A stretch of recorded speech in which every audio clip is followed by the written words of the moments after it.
दूर पहाड़ों के बीच एक जंगल में एक डायनासोर रहता। वह उस जंगल का राजा था। उस जंगल के सभी जानवर हंसी खुशी के साथ रहते क्योंकि उनका राजा एक रहमदिल था। उसी जंगल में एक बड़ा एनाकोंडा सांप रहता। वह बड़ा ही खतरनाक था। जंगल के सभी जानवर उससे डरते थे और उसके पास कोई भी जानवर नहीं जाता था। एक दिन सभी जानवर जंगल में घूम रहे होते हैं। तभी अचानक से जंगल में तेज बारिश होने लगती है और सभी जानवर अपने घरों की तरफ भागने लगते हैं। अरे भागो भागो, बहुत तेज बारिश हो रही है। सभी जल्दी से अपने घर पर चले जाओ, नहीं तो ठंड लग जाएगी।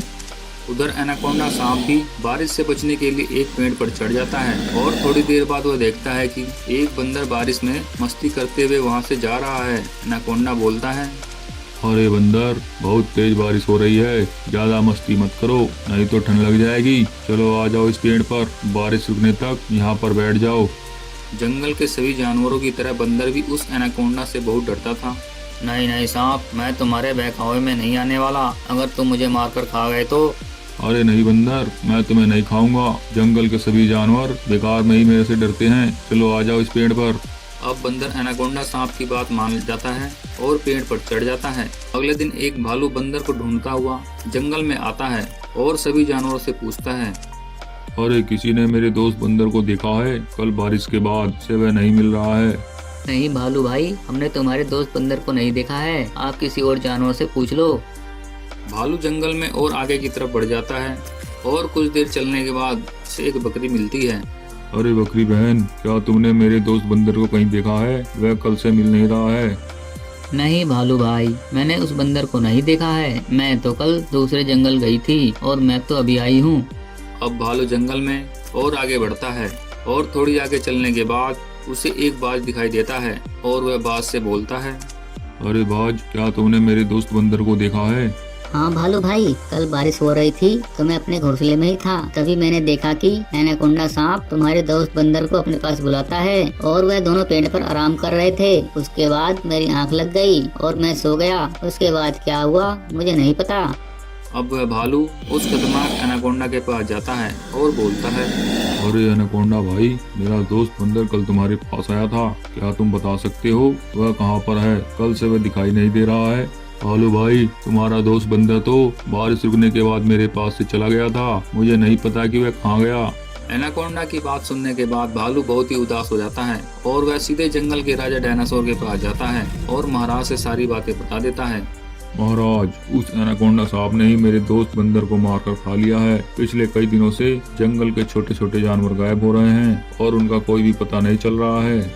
डायनासोर तुरंत ही जंगल के सभी जानवरों की एक सभा बुलाता है और बोलता है, अरे दोस्तों, पिछले कई दिनों से जंगल के छोटे छोटे जानवर गायब हो रहे हैं। यह बात मुझे भालू ने बताई है और कल से इसका दोस्त बंदर भी गायब है। क्या यह बात सही है?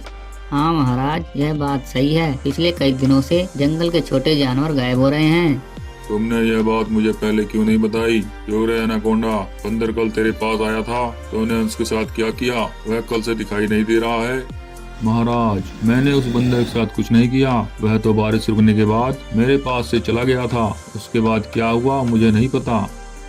तभी सभा में मौजूद चीता बोलता है, महाराज, ये एनाकोंडा ऐसे नहीं सच बोलेगा।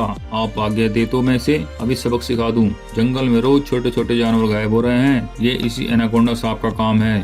अब सभी जानवर मिलकर एनाकोंडा के ऊपर हमला कर देते हैं और डायनासोर के देखते ही देखते सभी जानवर मिलकर एनाकोंडा को मार देते हैं।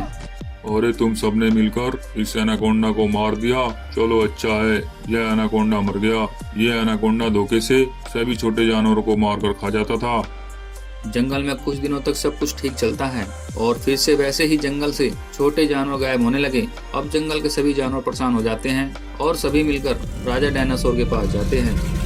महाराज, जंगल में फिर से छोटे जानवर गायब हो रहे हैं। यह सब कौन कर रहा है? ये जानवरों का कातिल कौन है? इसका पता मुझे लगाना होगा। ये सभी जानवर रात के अंधेरे में गायब हो रहे हैं। दोस्तों, मैं जल्दी इस कातिल का पता लगा लूंगा। अब सभी जानवर वहां से चले जाते हैं और अंधेरा होने पर डायनासोर उल्लू को जंगल में पहरा देने को बोलता है और जानवरों के कातिल का पता लगाने को कहता है। अब उल्लू वहां से चला जाता है और वह जंगल में पहरा देने लगता है। तभी वह देखता है कि एक चीता एक खरगोश का शिकार करके मजे से भोजन कर रहा है। वह उल्लू सारी बात समझ जाता है और वह सीधे महाराज के पास जाता है, लेकिन महाराज डायनासोर तो सो रहे थे। उल्लू अपने मन में सोचता है, अरे महाराज तो सो रहे हैं, अब मैं क्या करूं? सोते हुए महाराज को नींद से जगाऊं या नहीं? चलो यह बात महाराज को सुबह बता दूंगा। ओह, लेकिन सुबह होने पर तो मैं सो जाऊंगा। उस कातिल के बारे में महाराज को बताना भी जरूरी है। चलो महाराज को अभी जगाकर सारी बातें बता देता हूँ। अब उल्लू डायनासोर को जगाने लगता है। महाराज महाराज महाराज महाराज, ओ डायनासोर महाराज। उल्लू की आवाज सुनने के बाद डायनासोर नींद से जग जाता है और बोलता है। अरे क्या हुआ उल्लू, क्या उस कातिल के बारे में पता चला? हाँ महाराज, उस कातिल के बारे में पता चल गया है। जल्दी बताओ, इन निर्दोष जानवरों का कातिल कौन है? महाराज, चीता ही रात के अंधेरे में सो रहे छोटे जानवरों को मारकर खा जाता है। ये सब मैंने देखा है। अच्छा, ये बात है, मैं उस चीता को नहीं छोड़ूंगा। सुबह होने पर डायनासोर जंगल के सभी जानवरों को अपने पास बुलाता है और बोलता है। दोस्तों, मैंने जानवरों के कातिल का पता लगा लिया है। वह कातिल हम में से कोई एक है। जो भी कातिल हो मेरे सामने आ जाए।